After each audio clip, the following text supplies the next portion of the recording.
곳곳에서 아주 돈 썩은 냄새가 진동합니다. 그죠? 돈으로 말미암아 썩은 냄새가 곳곳에 진동해요.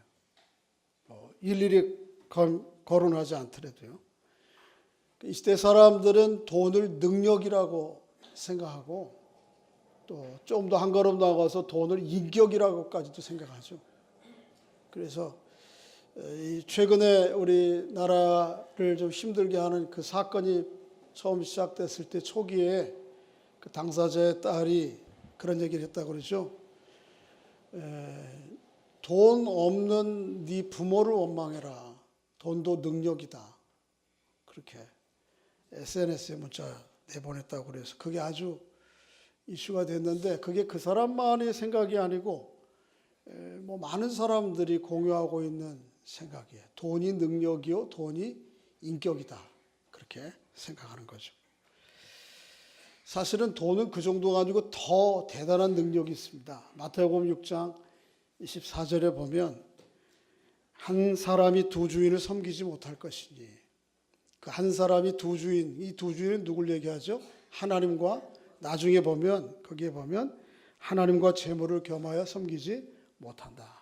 그러니까 재물이라고 하는 것이 돈이라고 하는 것이 그저 능력 정도가 아니고 하나님의 자리를 대신할 수 있는 그 엄청난 능력을 가졌다고 하는 것을 우리에게 예수님께서 말씀해 주신 것입니다.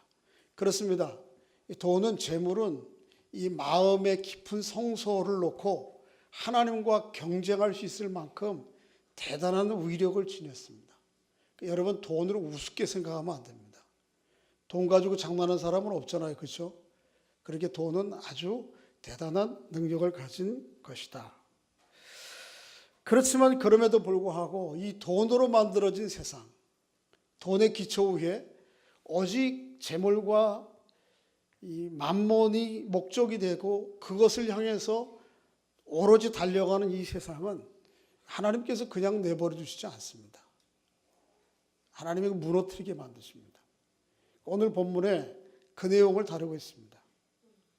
오늘 말씀을 통해 하나님이 아닌 재물의 기초 위에 세워지고 재물이 가장 우선적 목적과 가치가 되고 만들어진 이 바벨론, 오상적인 경제체제, 이게 어떻게 하나님에 의해서 부서져 내리는지, 무너지는지, 그리고 그 속에서 그 여전히 그 한복판에서 살아가는 여러분과 저, 하나님의 사람들은 어떤 자세를 가지고 살아가야 될지 말씀을 통해 살펴보기를 원합니다.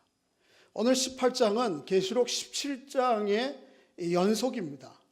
17장과 18장은 바벨론, 사단이 만들어 놓은 악한 세력의 체제, 그것들이 어떻게 하나님을 위해서 망가지는가 하는 것들이 무너지는가 하는 것들을 보여주는데 오늘 18장은 17장의 연속이고 17장의 속편이라 그렇게 얘기할 수 있습니다. 17장에서 이 하나님을 등진 세상이 어떤 특징을 가지고 있는지 세 가지로 말씀을 드렸는데 기억하세요? 첫째는 뭐죠? 이 세상은 끝없이 권력 욕과 자기 우상화의 길을 가고 있다는 것이죠. 그게 이 바벨론 제국, 하나님을 등진 이 세상의 체제가 보여주는 첫째 특징입니다. 끝없이 자기 권력과 자기 우상화. 두 번째는 무엇입니까? 이 만몬, 재물을 모으는 것을 가장 우선적 가치로 여기고 그래서 치부하고 그 모아진 재물로 가지고 사치와 음행과 향락을 일삼는 것이 이 세상의 두 번째 특징입니다. 그렇지만 그 세상이 결국은 어떻게 하죠? 한순간에 하나님에 의해서 망할 것이라고 하는 것을 보여줘요. 그게 17장에 보여줬는데 이 17장에 있는 이 세 주제가 오늘 18중에 다시 한번 보여줍니다. 그 중에 특별히 두 번째, 세 번째, 치부, 만몬에 의해서 만들어진 세상이 어떻게 망하는가, 그리고 이게 어떻게 한순간 망하게 되는가 하는 것들을 우리에게 보여줍니다. 이에 대해서 좀 말씀을 살펴보기를 원합니다. 자, 오늘 18장의 구조를 좀 말씀드리면 이렇습니다. 24절까지 있는데요. 1절부터 3절까지가 시작 부분입니다. 서론이고 21절부터 24절까지가 결론부입니다. 이 서론부와 결론부에서 다루고 있는 주제가 핵심 주제가 동일합니다. 한번 좀 읽어보세요. 18장 2절입니다. 2절 읽겠습니다. 시작. 힘찬 음성으로 외쳐 이르되 무너졌도다 무너졌도다 큰 성 바벨론이여 귀신의 처소와 각종 더러운 영이 모이는 곳과 각종 더럽고 가증한 새들이 모이는 것이 되었도다. 오늘 요한계시록에서 얘기하는 바벨론은 뭐에 대한 은유적 표현이죠? 당시의 실제적인 세상 제국인 로마를 이루하는 것입니다. 그러나 당시의 로마나 구약시대에 있던 바벨론만을 얘기하는 게 아니고 하나님을 등지고 사탄적 세력에 의해서 만들어진 이 세상 전체를 비유하는 말입니다. 그런데 그 바벨론이 한순간에 무너질 것을, 무너졌도다 무너졌도다 큰 성 바벨론이 무너질 것에 대해서 이야기를 합니다. 그런데 이게 서론부에만 있는 게 아니고 결론부에도 동일한 얘기를 하고 있습니다. 21절입니다. 21절 시작. 너무 빠른가요? 21절 시작. 이에 한 힘센 천사가 큰 성 바벨론에 이같이 비참하게 던져져 결코 다시 보이지 아니하라. 여기 마지막 결론부도 얘기하고자 하는 게 뭐예요? 큰 성 바벨론이 큰 돌이 바다에 빠지면 한순간에 없어지듯이 망하고 없어질 것에 대해서 이야기를 하고요. 이런 글의 구조, 이걸 뭐라고 그랬어요? 영어로 얘기하면 인클루지오라고 하는데 한문으로 얘기하면 두미상관 그렇게 얘기하죠. 처음 머리의 글과 마지막 꼬리의 글이 내용이 같아서 이 안에서 다루고자 하는 주제가 무엇인지를 분명히 보여주는 것이죠. 이렇게 구성이 되어 있습니다. 그리고 그 중간이 되고 있는 중심부를 이루고 있는 4절부터 21절에는 이 바벨론이 멸망하는 것을 안타까워하고 눈물 짓는 애가가 나와요. 이 사람들은 이 바벨론과 결탁해서 바벨론의 재물의 번영을 아주 단맛을 보았던 부류들입니다. 세 부류가 있어요. 첫째는 세상의 왕들입니다. 두 번째는 상인들입니다. 상인들 중에서도 일종의 원호들이에요. 세 번째는 어떤 거냐면 그 상인들 밑에서 실제적으로 물건을 실어 나르는 선원들이, 이 세 부류의 사람들이 바벨론에 멸망한 것을 안타까워하면서 눈물 짓고 한탄하는 모습이 이 중간에 기록되어 있어요. 그러니까 오늘 18장 전체가 얘기하고자 하는 게 뭐예요? 하나님을 등진 우상적 경제체제로 만들어진 이 세상의 바벨론이 하나님에 의해서 분명히 무너진다라고 하는 사실이에요. 여러분, 이 세상이 이 재물로 인해서 형성된 이 세상이 아무리 대단해 보여도 화려해 보여도 분명한 것은 이 세상은, 그렇게 만들어진 세상은 무너집니다. 반드시 무너져야 합니다. 저는 좀 표현이 좀 거칠지 모르겠는데 이 자본주의는 무너집니다. 자본주의는 무너져야 됩니다. 자본이라는 게 뭐예요? 자기중심적인, 또 물질을 중심으로 형성된 세계는 하나님에 의해서 망가지고 무너져야 됩니다. 자본주의가 무너지고 신본주의가 세워져야 됩니다. 하나님이 다스리는 그 나라와 통치가 이루어져야 됩니다. 자본주의가 무너지는 것은 뭐 이미 눈으로 볼 때는 어떨지 모르지만 그 내막은 얼마나 지금 냄새가 나는 것입니까? 우리나라의 지금 실정들을 보시면 아시잖아요. 그러니까 아무리 대단해 보이고 화려해 보여도 이렇게 하나님을 등진 우상적 경제체제에서 만들어진 이 세상 구조는 반드시 무너져야 됩니다. 무너집니다. 별로 동의를 안 하시는데 그래야 됩니다. 정상이 아닙니다, 이거는. 하나님께서 이런 불의한 세상을 그냥 내버려 두시면 안 됩니다. 하나님답지 않습니다. 오늘 본문의 내용이 그것을 다루고 있습니다. 첫째, 지난주에 17장에서 보였던 내용들을 다시 한번 오늘 본문에 반복하고 있는 내용들을 확인하고 있는데, 이 세상은요, 하나님을 등진 세상은 계속해서 자기 권력과 자기 우상화의 길을 달려가게 되어 있습니다. 오늘 본문에도 그 내용이 나옵니다. 한번 좀 읽어보실까요? 몇 절이죠? 10절입니다. 아니 4절입니다. 4절, 18장 4절. 아니죠. 7절입니다. 7절. 시작. 그가 얼마나 자기를 영화롭게 하였으며 사치하였는지 그만큼 고통과 애통으로 갚아주라. 그가 마음에 말하기를 나는 여왕으로 앉은 자요 과부가 아니라 결탄코 애통함을 당하지 아니하리라 하니. 여기 그는 누구냐면 바벨론입니다. 악한 사단에 의해서 만들어진 세상 제국입니다. 그런 체제 전체를 얘기하는 것입니다. 통칭하는 거예요. 그가 얼마나 자기를 어떻게 한다고요? 영화롭게 하는지. 이 세상은요, 한번 따라해 보겠습니다. 우리 사람은 하나님을 영화롭게 하지 아니하면 누구를 영화롭게 합니까? 자기를 영화롭게 합니다. 여러분이 하나님을 예배하지 않고 하나님을 섬기지 않으면 자기 자신을 섬기게 되고 또 어떻게 해요? 자기를 영화롭게 합니다. 마이크가 왜 소리가 갑자기 이렇게 되죠? 이게 자기 권력욕에 계속 빠져가는 것이 이게 그러면서 자기 우상화에 빠져가는 것이 이게 세상이에요. 이 앞에 모니터가 지금 다 나갔어요. 네. 갑자기 나가니까 제가 무슨 말을 해야 될지 모르겠네요. 뭐라 그러죠? 바벨론은 스스로 7절 하반절에 보면 이렇게 얘기합니다. 나는 여왕으로 앉은 자요. 뭐로 앉았다고요? 저희 말씀을 준비하면서 제가 이제 17장부터 강의를 계속 요한계시록을 해왔잖아요. 그런데 17장 할 때에 지지난 주였어요. 우리나라에 지금 사건이 터진 겁니다. 이게 하나님께서 이 은혜다.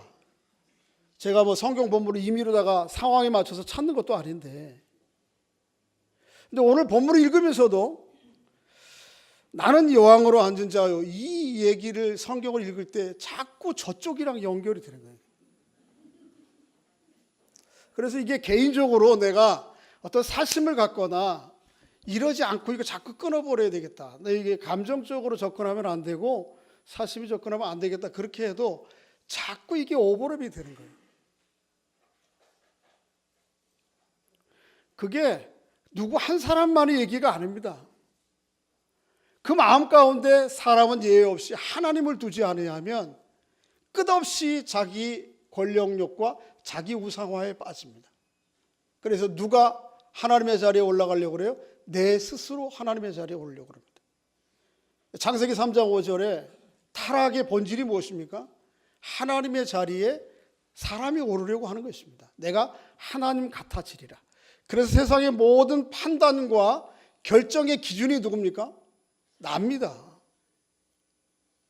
흔히 그런 말을 해요. 민심은 뭐라고 그래요? 천심이라 그러죠. 그 얘기가 뭐예요? 민심이 곧 하나님의 하늘의 뜻이라 그런 얘기를 하잖아요. 그런 거 자기 권력욕에 빠진 사람들은 그거 안 보여요. 자기가 최종적 자기 판단이 옳고 자기 우상화의 길을 계속 가게 되어 있는 이게 세상이에요.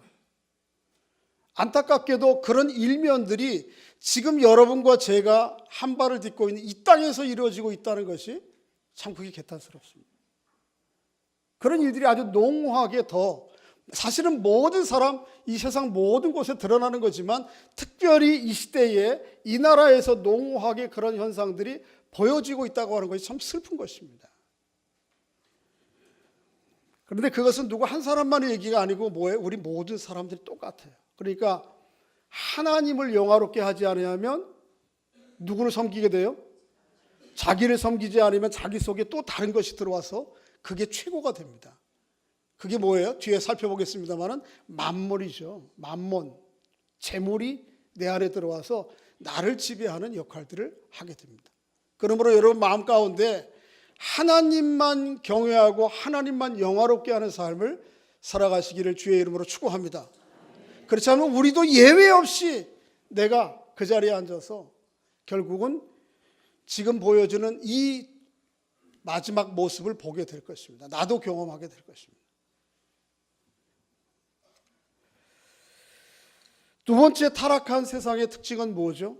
치부와 그거로 말미암는 사치, 그리고 한 걸음 더 나가서 그로 말미암는 도덕적 음행입니다. 오늘 본문에도 그 내용이 쭉 기록되어 있어요.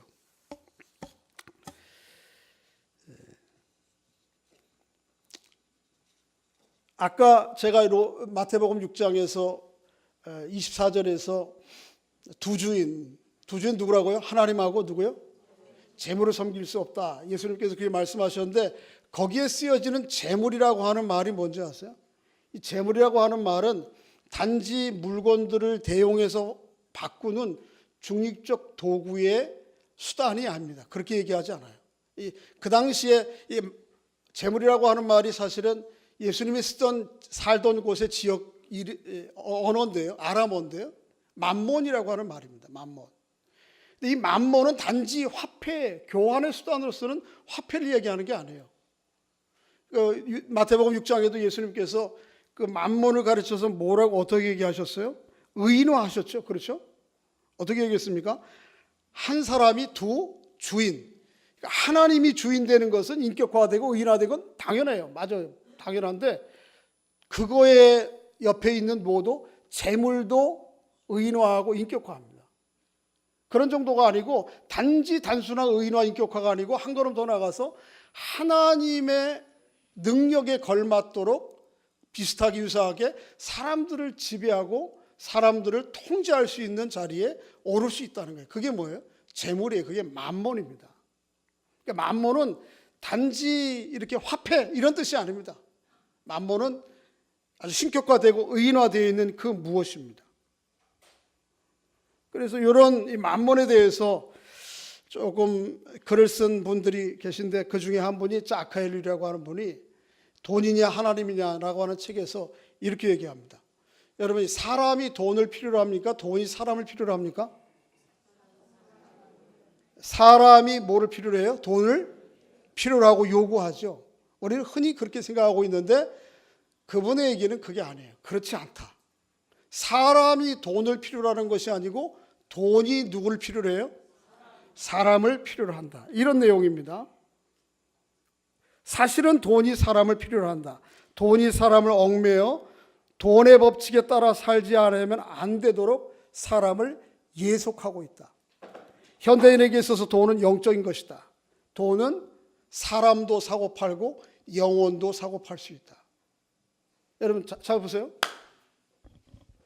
사람이 돈을 필요로 하는 게 아니고 사실은 사람들이 철저하게 돈에 뭐가 되어 있어요?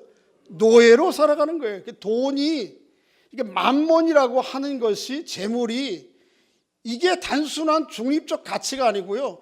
거기에 인격이 들어있고 능력이 들어있고 가치가 들어있어서 사람들을 지배하고 예속시킨다니까요. 참 대단해요. 오늘 본문에 나오는 이 바벨론, 이 만몬의 체제인 바벨론도 역시 그렇습니다. 얼마나 그 능력이 대단한지 몰라요. 첫째는 한번 살펴보세요. 9절 한번 보세요. 9절 읽겠습니다. 시작. 그와 함께 음행하고 사치하던 땅의 왕들이 그가 불타는 연기를 보고 위하여 울고 가슴을 치며. 이 만몬의 체제 바벨론이 누구를 손아귀에 넣고 있죠? 땅의 왕들을 다 손에 쥐고 있습니다. 땅의 왕들만 손에 쥐고 있는 것이 아니고요. 11절 읽어보세요. 11절 시작. 땅의 상인들이 그를 위하여 울고 애통하는 것은 다시 그들의 상품을 사는 자가 없습니다. 누구를 손에 쥐고 있어요? 세상에 있는 땅의 상인들 쥐고 있다니까. 그 재물이라고 하는 것이 최고의 권력자들만 손에 쥐고 있는 게 아니고 이 세상을 떠받치고 있는 경제체제를 운용하는 상인들 쥐고 있다고요. 또 그들만이 아니에요. 17절입니다. 17절 한번 읽어보겠습니다. 17절 시작. 그러한 부가 한 시간에 망하였도다. 모든 선장과 각처를 다니는 성객들과 선원들과 바다에서 일하는 자들이 멀리서. 상인들, 앞에서 얘기한 상인들은 일종의 오늘날로 얘기하면 기업의 관료들입니다. 높은 자리에 있는 사람들. 그러나 17절에 있는 사람들은 뭐예요? 그 물건들을 실제적으로 실어 나르는 선원들을 얘기합니다. 경제에 소속되어 있는 우리 전체를 얘기하는 것입니다. 그러니까 이렇게 만몬이라고 하는 것이 왕, 상인들 또 모든 사람들을 꽉 쥐고 있어요. 그런 정도가 아니죠. 23절 읽어보세요. 23절 시작. 등불빛이 결코 다시 내 안에서 비치지 아니하고 신랑과 신부의 음성이 결코 다시 들리지 아니하리로다. 너희 상인들은 땅의 왕족들이라. 내 복술로 말미암아 만국이 뭐예요? 세상의 모든 나라와 모든 사람들 얘기하는 거예요. 그러니까 사탄이 우상적 경제 체제를 가지고 이 맘모니즘을 가지고 사람들에게 복수를 부리는 거예요. 뭐예요? 돈이 최고다. 돈이 있으면 모든 것이 가능하다. 할 수 있다. 돈이 있으면 행복하다. 이게 뭐예요? 이게 사단의 복술이라니까요. 여기 속으면 안 되는 거예요. 이만큼 왕, 상인들, 거기에서 일하는 모든 우리 사람들, 세상 만국을 뭐고 쥐고 있어요? 이 만몬 체제가, 돈이, 재물이 쥐고 있어요. 참 매혹적이에요. 때로는 이 만몬이. 그렇지 않아요? 어느 정도 매혹적인지 한번 12절과 13절 보세요. 나도 이걸 좀 갖고 싶어요. 12절 한번 보세요. 12절 시작. 그 상품은 금과 은과 보석과 진주, 거기까지만요. 돈이 있으면 다 살 수 있습니다. 이거 금, 은, 보석. 돈이 좀 있으면 좋겠어요? 안 좋겠어요? 그거 물어보는 게 이상하지, 그죠? 돈이 있으면 금, 은, 보석, 진주 다 살 수 있어요. 그러니까 돈이 대단한 거예요. 그것만 아니죠. 세마포와 자주옷감과 비단과 붉은 옷감, 이건 뭐예요? 명품 옷 살 수 있어요. 여기 뭐 바자회 할 때 3,000원짜리 5,000원짜리 그거 아니고 진짜 정말 좋은 옷 살 수 있어요. 돈이 있어야 되겠죠. 매력적입니다. 조금 더 나가볼까요? 각종 향목과 아니죠. 각종 향목과 각종 상아와 그릇이요 값진 나무와 구리와 철과 대리석으로 만든 각종 음식, 그릇. 이건 뭐예요? 집이에요, 집. 또 집에 갖고 놓을 어떻게 해요? 가구들. 그러니까 돈 있으면 좋은 집 산다니까요. 그리고 좋은 가구들 진짜 삐까뻔쩍하게 차려놓을 수 있다니까요. 돈 있으면 좋겠어요. 13절 또 나오는데 계피와 향료와 향과 향유와 유향, 이건 뭐죠? 온갖 무슨 무슨 그런 상품 살 수 있습니다. 명품 뭐예요? 이거 여자들 좋아하는 향수 살 수 있단 말이에요. 샤넬이에요? 그 다음에 또 뭐 할 수 있어요? 포도주와 감람유와 고운 밀가루와 미리오, 이건 뭐죠? 내가 먹고 싶은 산의 진미 다 먹을 수 있습니다. 기름진 음식. 그 다음에 소와 양과 말과 수레, 이건 뭐예요? 자동차입니다. 우리가 살아가는. 그런데 보세요. 돈 있으면 이런 것들만 사는 게 아니에요. 13절 맨 마지막 부분에 보면 이런 말이 있어요. 한번 따라해 보겠습니다. 종들과 사람의 영혼들까지 모으면 살 수 있다고요? 모으면 살 수 있어요? 돈이면 종들과 사람의 영혼들까지 사는 거라니까요. 그러니까 이 재물이 얼마나 대단해요. 목사님 지금이 무슨 노예제도입니까? 종들을 사고 사람의 영혼을 사게? 지금은 그런 일이 없지만 실제적으로 지금 그런 일이 벌어지고 있어요. 똑같은 방식은 아니지만. 한번 애들 생일날인지 어쩐지 기억은 정확히 모르겠는데 패밀리 레스토랑 이런 데 갔어요. 거기 종업원이 이제 음식 오더를 받으러 왔는데 거기 탁자가 여기 있잖아요. 그러면 와서 뭐 드시겠습니까? 뭐요? 뭐 이렇게 해도 되잖아요. 거기 와서 무릎을 딱 꿇고, 그 사람이 나는 탁자에 앉아 있는데 제가 앉아 있는 것보다 더 낮춰서 뭐 드시겠어요? 왜 그러냐고 불편하게. 아니 그래야 된대요. 종을 사고 파는 것을, 사람의 영혼을 사고 파는 것을 방식만 달리할 뿐이지. 우리가 음식점에 가서 음식 서빙하는 분들이 조금 불편하게 하고 때로는 그러면 어떻게 해야 돼요? 그래도 좀 정중하게 해야 됩니다. 아파트 경비 아저씨가 조금 불편하게 불성실하게 하거나 때로는 좀 마음에 안 들게 해도 그래도 한 인간입니다. 그런데 마치 그보다 조금이라도 더 가지고 있으면 마치 그 사람은 내 종처럼 생각돼. 이게 뭐 옛날 얘기가 아니고 오늘 얘기예요. 이 돈 더 구체적인 얘기, 아주 리얼한 얘기는 저도 경험을 안 해봐서 모르지만 그래도 아는 것 얘기하면 너무 슬퍼지죠. 오늘 돈 때문에 영혼을 팔고 마음을 팔고 몸을 파는 사람들이 한둘이 아니잖아요. 그 체제를 우리가 함께 박수치면서 옹호하고 가잖아요. 지난주에 주간 중에 아침 먹는데 대뜸 저희 아이 중에 하나 누군지 하여튼 상상은 하지 마시고 아빠가 이런 세상을 만들었잖아. 회개하라고 잘못. 나한테 그러냐? 무엇 때문에 그러는데? 우리가 대학 졸업하고 출근하고 공부해서 대학 졸업하고 지금부터 취직해서 돈을 벌어가지고 맨날 삼각김밥만 먹고 컵라면만 먹어도 30년이 돼야 집 한 채를 산다고. 왜 이런 세상을 만들었냐는 거예요, 나한테. 미안하다. 여러분, 집값이 좀 올랐으면 좋겠어요? 내렸으면 좋겠어요? 자, 집값 내렸으면 좋겠다 하는 분 다 손 내리시오. 집값 올렸다고 하는 분들, 올렸으면 좋겠다 하는 분 손 내리십시오. 아마 집을 가지고 있는 우리 여러분 기득권 어르신들은 집값 내리면 큰일 납니다. 그래서 지금 이 정권이 정책이 그게 진보 진영이었던 보수 진영이든 누구든 집값 떨어지는 이상 날아가는 겁니다. 그래서 누구도 집값 떨어지는 정책을 할 수가 없어요. 해서는 안 돼요. 오히려 어떻게 해야 돼요? 집값? 너무 올리면 또 이 문제가 생기니까 적당히 올라가게, 떨어지지 않게 온갖 정책들을 해서 집값 올라야 됩니다.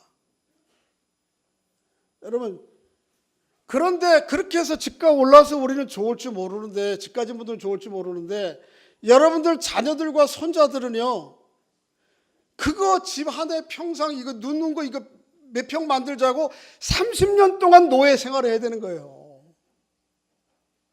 이게 정상적인 세상이냐고요. 이게 아주 저 목사가 좀 완전히 저 막시즘에 아주 이거 문제죠. 뭐 어제 설교 준비해놓고 저녁에 뉴스를 봤어요. 뉴스 끝에 중국에 일어나는 일들, 중국의 베이징, 뭐 거기 다음에 뭐 큰 도시에서 일어난 일들 봤는데 집값이 뭐 아주 그 사람들 표현으로 미쳤대요. 미쳤다. 그런데 그걸 중국 정부에서는 손을 안 대. 여태까지 너무 큰 문제가 생기겠으니까 이제는 뭐 조금 이렇게 자기 돈 20%만 있으면 집을 사고 집을 산 일들이 하루 1년 만에 배가 되고 3배가 되고 그래서 한국 교포원가 본데 거기 젊은 청년이 33살인데 한 벌써 10여 년 동안 20대부터 부동산을 했어요. 그 친구는 처음 가지고 돈을 좀 가지고 들어왔는데 지금 이미 17억 우리나라 돈 17억이나 되는 돈을 벌었어요. 어떻게 그렇게 가는? 그래서 자기가 처음 가지고 들어올 때보다 지금 자산이 몇 배가 되냐면 200배가 됐대요.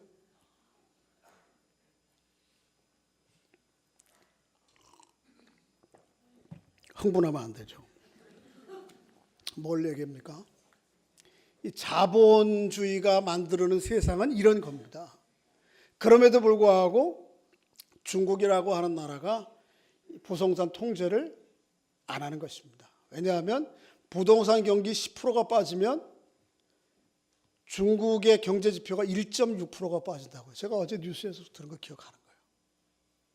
그러니까 경제 지표가 빠져서 경제 상황이 전체 지표가 안 좋으면 누구든지 다 그 자리를 내려놔야 되는 거예요. 그러니까 그 결과로 말미암아 우리 자손들과 후손들이 대부분의 많은 사람들이 어떤 피눈물을 흘려야 될지도 모르고 그거 계속 유지하는 겁니다. 이게 뭐예요? 이게 오늘 본문에서 얘기하는 바벨론이 가지고 오는 사단의 만국을 속이는 화술입니다. 우리는 어쨌든 내 집 떨어지게 하면 큰일 나는 거예요. 내 애는 저한테 멱살 잡으려고 그래도 세상의 만물이 그렇게 매혹적이에요. 그래서 때로는 돈 가지면 안 얻을 거, 아까 읽어봤죠. 12절 13절에서 봤죠. 모든 거 다 가질 수 있어. 사람들까지 사고 팔 수 있어. 사람들의 영혼까지, 내면까지 내가 원하는 대로 환심을 살 수가 있는 게 이게 만물, 세상 제국이에요. 이거 그냥 내버려 두셔야 돼요, 하나님이? 아니면 무너지게 해줘야 돼요?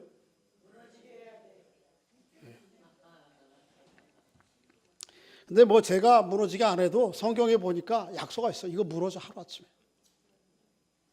무너져야 돼. 어떻게 무너지는지 한번 좀 살펴보겠습니다. 아까 처음 서두에서 말씀드렸지만 서론 부분에서 뭐라 그랬죠? 무너졌도다 무너졌도다 바벨론이요. 끝부분에서는 뭐라 그랬어요? 큰 천사가 돌을 바다에다 던져서 쑥 바닷속으로 들어가는 것처럼 그런 체제가, 사단의 우상적 체제가 와르르 무너질 거라 얘기했죠. 근데 그것만 아니고 그 바벨론에 동조했던 세 부류의 사람들도 똑같은 고백을 하는 거예요. 한번 보세요. 몇 절인가? 한번 10절 한번 읽어보겠습니다. 10절.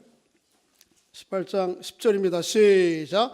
그의 고통을 무서워하여 멀리 서서 이르되 화이또다 화이또다 큰 성 견고한 바벨론이여 한 시간에 내 심판이 이르렀다 하리라. 이거 누가 하는 얘기냐면 왕들이에요. 바벨론과 함께 재물의 영화와 기쁨을 단맛을 보았던 왕들이 하는 말이 바벨론이 무너지는 것을 보고 뭐라고 그래요? 화도다 화도다 큰일 났다. 큰 성 바벨론 견고한 성이 한 시간에 내 심판이 이르렀다. 장시간에 걸쳐서 이루어지는 게 아니고요. 그 멸망이 어떻게? 한 시간. 이 말이 계속 반복돼요. 17절도 읽어보세요. 17절. 17절 시작. 그러한 부가, 이건 누구의 고백인지 아세요? 상인들의 고백이에요. 그렇게 대단하고 화려하고 엄청났던 이 사탄 우상숭배적 경제체제가 한순간에 망한다는 거예요. 뿐만 아니죠. 19절입니다. 19절을 한번 읽어보겠습니다. 시작. 티끌을 자기 머리에 뿌리며 울며 애통하며 외쳐 이르되 화이또다 화이또다 이 큰 성이여 바다에서 배부리는 모든 자들이 너의 보배로운 상품으로 치부하였더니, 계속해서 반복하는 것이 이런 악한 세상은 한 시간에 한순간에 무너지고 망할 거라는 거죠. 이게 누구의 말씀이에요? 하나님의 말씀. 이대로 될까요? 안 될까요? 됩니다. 돼야 됩니다.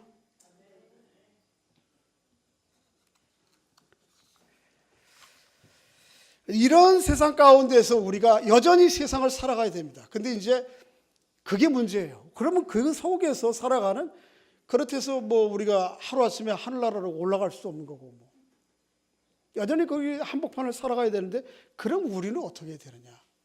그 말씀이 이제 오늘 또 담고 있는 우리에게 주시는 메시지예요. 자, 이렇게 살아가야 됩니다. 4절입니다. 18장 4절 이렇게 얘기합니다. 읽어보겠습니다. 시작. 또 내가 들으니 하늘로부터 다른 음성이 나서 이르되 내 백성아 거기서 나와 그의 죄에 참여하지 말고 그가 받을 재앙을 받지 마라. 한번 따라해 보겠습니다. 내 백성아, 거기서 나오라. 여러분과 저에게 하시는 말씀이에요. 이 세상이 이 우상숭배적 경제체제에 의해서 돈이면 최고라고 생각해서 거기에 목숨을 걸고 사람들 영혼을 사고 팔듯이 그렇게 거기에 가치 부여를 하고 살지만은 우리들에게 말씀하시는 거예요. 거기서 나오라고요. 너희는 거기서 살 백성이 아니라고. 너희는 하나님의 백성이니까 거기서 나오라고요. 롯이 소돔과 고모라의 그 체제에서 살 사람이 아니잖아요.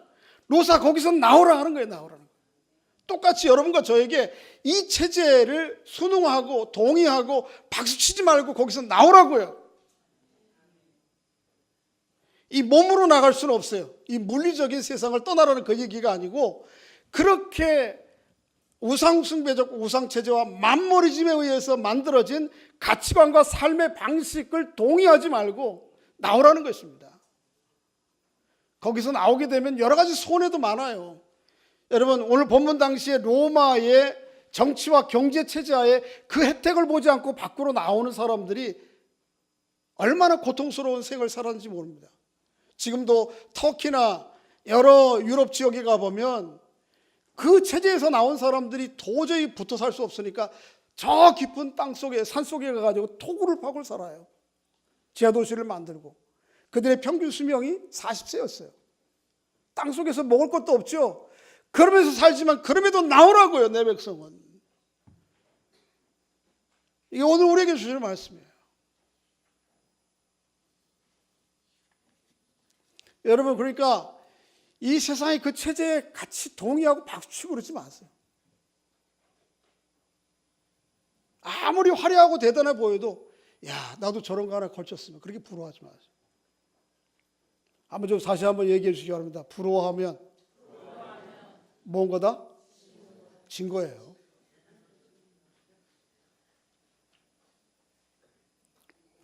그리고 그거 있다고 조금 남들과 없다고, 예수 믿는 사람들도 그러면 안 됩니다. 그거 있다고 조금 못 가진 사람들, 능력이 없는 사람이, 인격이 없는 사람이, 재물이 내 인격이, 그러면 안 되는 거예요. 그 동의하고 거기 같이 살아가는 거예요. 없다고 비굴하게 굽신거리지 마세요. 동의하고 살아가는 거예요. 만일 그렇다면. 내가 신세가 없어서 그 신세가 한탄스럽고 원망스러우면, 그러면 그 체제에 나도 동의하고, 그거 못해서 안달인 거죠. 왜 우리가 그래야 됩니까? 오늘 본문에 보면 내 백성아 거기서 나오라, 그렇게 부정적인 소극적인 요구만 하신 게 아니고, 오늘 본문은 거기까지만이에요. 그러나 성경은 거기까지만 우리에게 요구하시는 게 아니에요. 저걸 찾고 마치겠습니다. 디모데 전서를 찾아보세요. 디모데 전서 6장.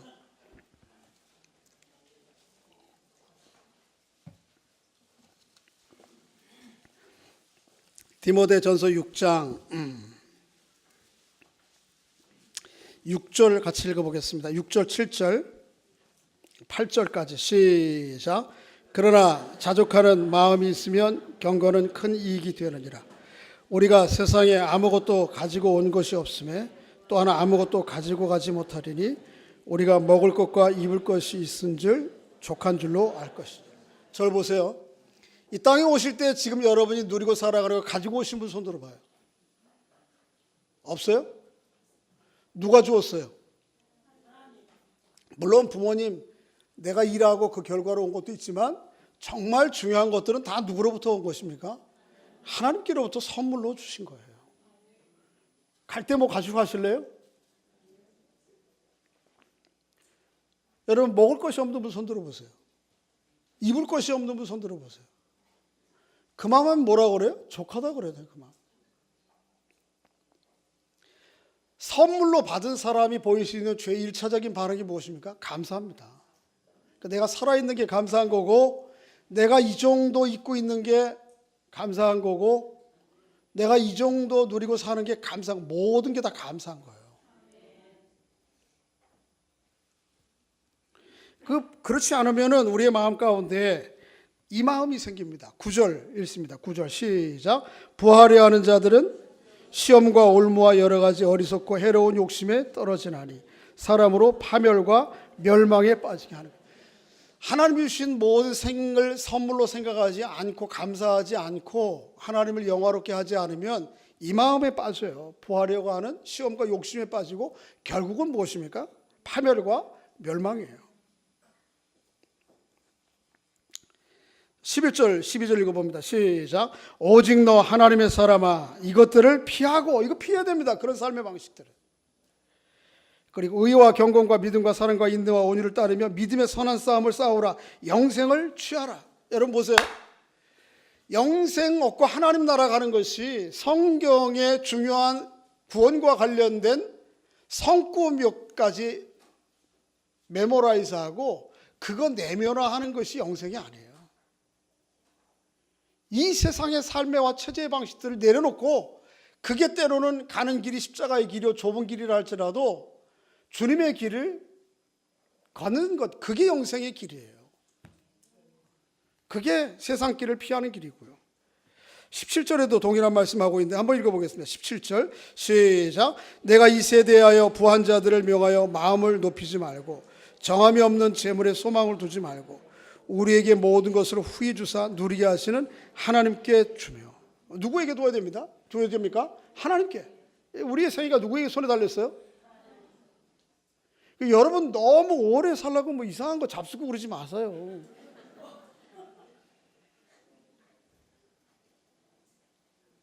한국에서는 법으로 정한 거 뭐 줄기세포 이런 거 하지 마시고, 태반 주사 맞으면 한 300년 살아요?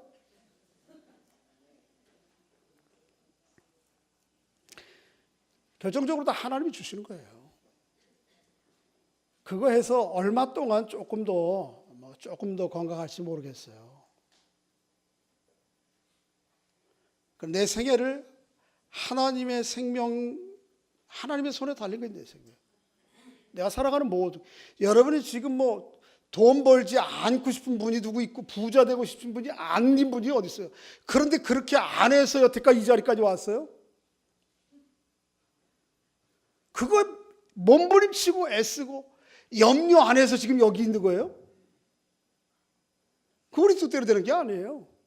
그러니까 내게 주어진 것 그저 하나님 앞에 감사하는 거죠. 이거 감사한 거지. 그러면 아주 보잘것없는 것 가지고도 참 감사의 마음으로 살아가고요. 산에 진미를 차려놓고 구중궁궐을 만들어 놓고 살아도요 만족이 없어요.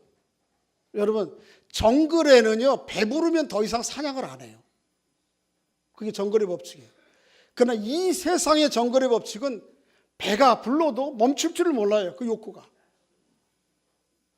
그러니까 우리는 어떻게 보면 이 만모르짐에 매여서 끝없이 더 가져야 돼, 더 쌓아야 돼. 그것 가지고 사치하고 남께 보여주고 이 드라이브에 걸려 사는 것은 저 정글 속에 짐승보다 못한 삶을 사는 거예요. 저 짐승의 야수들이라도 배부르면은 배 깔고 나무가지에 누워 있다니까요. 사람은 안 그래요. 사람은 끝없이 부럽고 배가 아프고 좀 가지면 어떻게 해요? 안 가진 사람들이 우습고 한심하고 그런 거예요.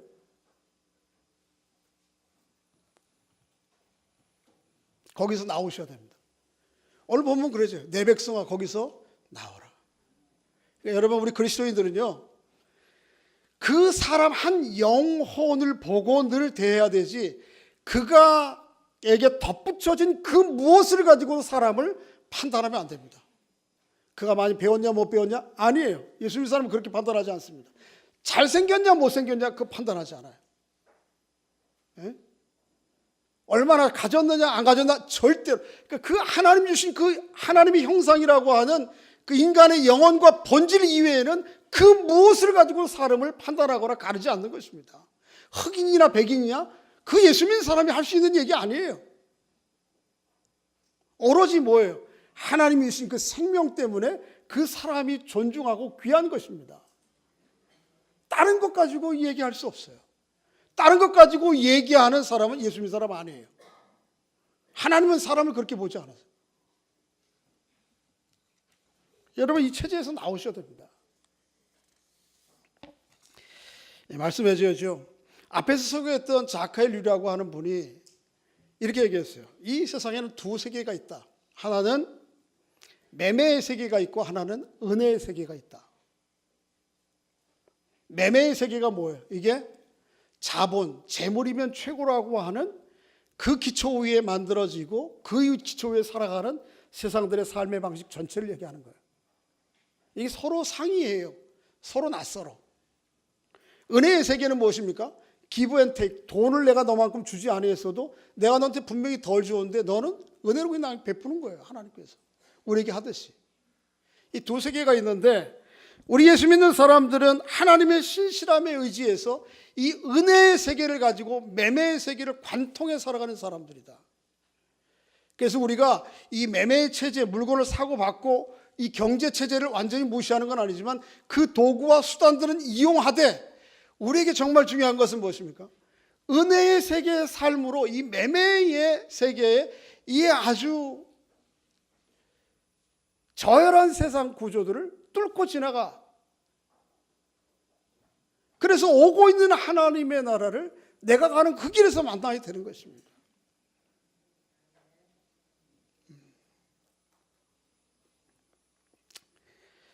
그렇지 않으면 이 만몬으로 인해서 만들어진 세상은 점점점 우리를 고통스럽게 하고 힘들게 합니다. 분명한 것은 우리가 하는 일이 과연 얼마나 힘이 되겠습니까? 여러분 터널 뚫을 때 곱게 해가지고 이 깊은 터널 뚫어봐야 이게 얼마나 되겠습니까? 많은. 그럼에도 불구하고 뚫어야 됩니다. 단 한 발짝을 가더라도 가야 돼요. 그래야지만 그 반대편에서 주님께서 다이아몬드 기계 가지고 뚫고 오신다고. 내가 있는 곳을 계속 알려야 돼. 내가 여기서 지금 당신의 뜻을 따라서 이 길을 가고 있습니다. 그러면 그 길로 누가 오세요? 주님이 오시는 거죠. 그렇게 은혜의 세상의 삶으로 매매의 세상의 삶을 뚫고 지나가는 여러분과 제가 될 수 있기를 주의 이름으로 축복합니다. 내 생명, 우리가 살아가는 모든 것 누가 주신 거예요? 선물로 주신 거니까 감사해야 됩니다. 1차. 그리고 어떻게 해요? 선물로 받았으니까 나도 누구에게인가 좀 줄 수 있어야 돼요. 좀 너그럽게. 자, 본문을 보십시다. 본문에 아까 누가복음 6장 읽고 마치겠습니다. 자, 17절, 18절, 19절 다시 한번 읽어보겠습니다. 시작. 내가 이 세대에서 누가 봐요? 디모데전서 6장 17절 시작. 내가 이 세대에서 부한 자들을 명하여 마음을 높이지 말고 정함이 없는 재물에 소망을 두지 말고 오직 우리에게 모든 것을 후히 주사 누리게 하시는 하나님께 두며 선을 행하고 선한 사업을 많이 하고 나누어 주기를 좋아하며 너그러운 자가 되게. 이게 하나님 믿는 사람이 선물로 생을 받은 사람이 마땅히 가져야 될 자세예요. 19절 같이 읽어보겠습니다. 시작. 이것이 장래의 자기를 위하여 좋은 터를 쌓아 참된 영생을 취하는 것이다. 여러분, 영생과 하나님의 나라는 주는 그리스도의 살아계신 하나님의 아들입니다. 이 문구들을 또박또박 반복했다고 우리에게 주어지는 거 아니에요. 하나님 나라의 진정한 가치를 내 삶으로 인정을 하고 그렇게 실제적으로 살아가야 되는 것입니다. 그래야 참된 생명을 결국은 취하게 됩니다. 이 여정이 결코 만만치는 않습니다. 그럼에도 불구하고 이 바벨론의 우상적 경제체제 그리고 거기에 이래 얽히고 저래 얽혀서 완전히 한 몸이 된 저 요즘 우리나라를 보면 너무 참 슬퍼요. 여러분 다 그러실 거예요. 정치도자는 말할 것도 없고 거기에 온갖 경제인들이 다 묶여 있고 그래도 조금 예외적인 것이 문화 뭐 이런 거 아닙니까? 음악하고 스포츠하고 여기까지 완전히 어떻게 17과목 중에서 16과목이 가는데 연세대학교를 갑니까? 이게 가능한 세상이 우리예요.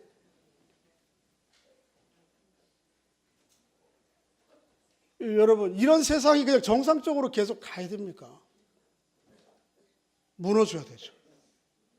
하나님 무너뜨리실 것입니다. 그러나 우리가 지금 여기에서부터 그 은혜의 삶으로 이 만문이 재물이 우상이 되어서 살아간 이 세상을 하나님께 주신 은혜와 감사의 삶으로 살아 뚫고 지나야 됩니다.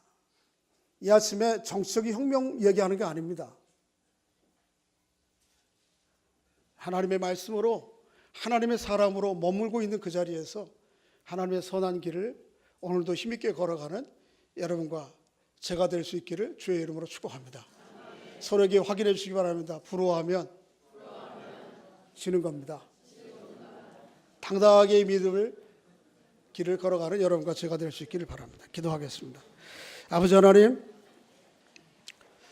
바벨론이 아무리 대단해 보고 화려해 보여도 결국은 무너졌도다 큰 성 바벨론이요, 이 선원과 같이 무너지고 말 것입니다. 주님이 이 땅에 오셔서 그렇게 하시기 이전에라도 주님의 길을 가는 저희들을 통하여 조금씩이라도 그 체제와 그 삶의 방식이 무너지게 하시고 하나님 나라의 의로운 삶의 방식이 세상 가운데 드러나는 또 그 길을 가는 저희들 될 수 있도록 아버지 하나님 은혜를 베풀어 주시옵소서. 이 나라가 안고 있는 상황들을 긍휼히 여겨주시고 불쌍히 여겨주시옵소서. 이제 오는 주일 대림절을 맞게 되는데 이 대림절이 끝나기 전에 이 나라 이 땅에 빛으로 오신 주님께서 이 나라가 갈 길을 보여주시고 이 나라가 걸어야 될 길을 알려주시옵소서. 그래서 모든 답답하고 또 혼탁한 문제들이 해결되고 소망 가지고 내일을 바라보며 우리 남은 생애를 걸어가는 우리 모두 이 땅의 하나님의 백성들, 이 땅의 이민족 될 수 있도록 주께서 은혜를 베풀어 주시옵소서. 예수님의 이름으로 기도하옵나이다. 아멘.